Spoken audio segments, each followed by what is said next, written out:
Hello बच्चों, दोबारा से वेलकम है आप सबका एक नए क्वेश्चन के साथ में। तो आज हम कर रहे हैं बच्चों क्लास 12 एक्सरसाइज 1.1 का फर्स्ट क्वेश्चन का फर्स्ट पार्ट।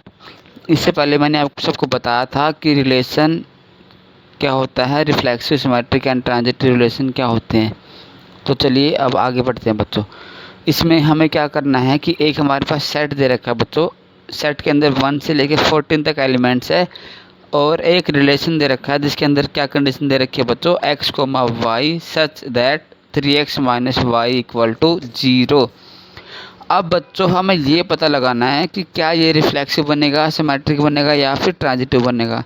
तो चलिए अभी चलो बच्चों इसका सलूशन करते हैं। तो बच्चों अब इसका सलूशन करते हैं हम। सॉल्यूशन सबसे पहले बच्चों रिफ्लेक्सिव के लिए, reflexive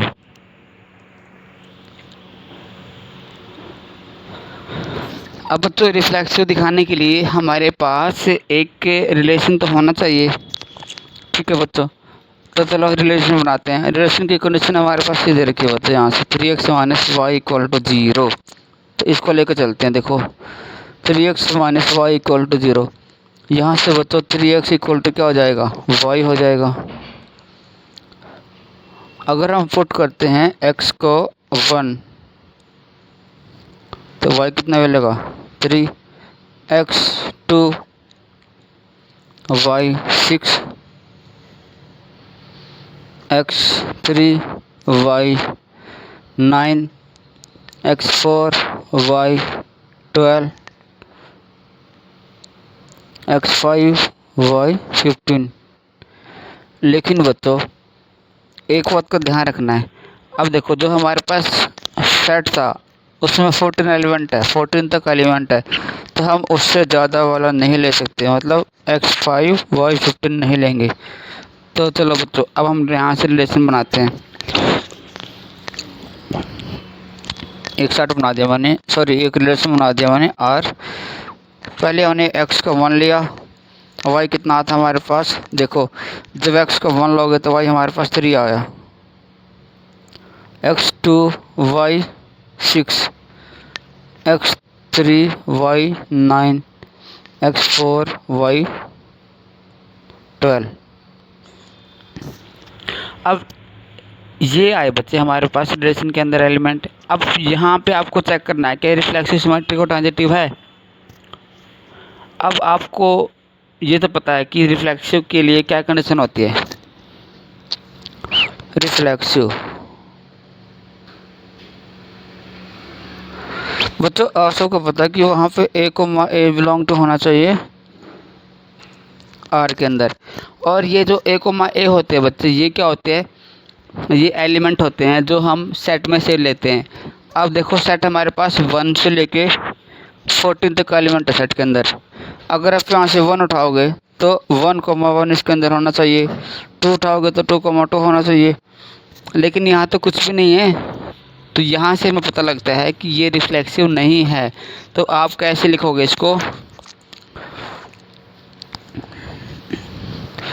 1,1 not belong to R, so R is not reflexive। उम्मीद करता हूँ समझ गए होगे। अब आप मुझे बताओ बच्चों, क्या ये सिमेट्रिक होगा।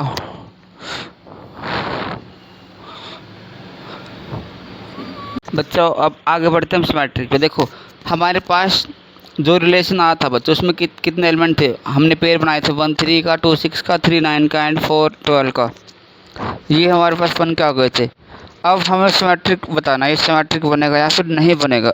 तो आप सबको पता है और जैसे मैंने आपको बता भी रखा है कि सिमेट्रिक के लिए क्या कंडीशन होती है, a, b belong to R है अगर, तो वहाँ पे b, a, b बिलोंग होना चाहिए R के अंदर।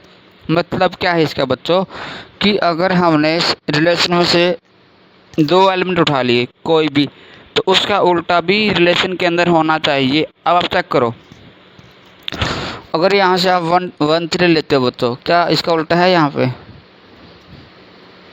1 3 बिलोंग कर रहा है R में, बट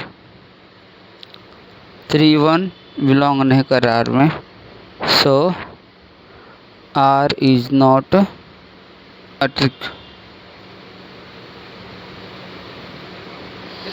तो R is not symmetric.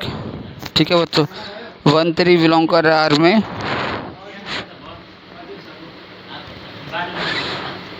1 3 belong कर रहा है आर में, बट 3 1 बिलोंग नहीं कर रहा है आर में, so R is not a symmetric.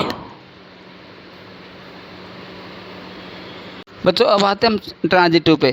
Transitive की सिंपल सी डेफिनेशन है, अगर ए बी कोई भी दो एलिमेंट उठाया हमने रिलेशनशिप, वो बिलोंग कर रहे आर में, and B C B belong कर रहा आर में, तो वहाँ से हम दिखाना होता है कि ए सी बिलोंग करेगा आर में। ठीक है।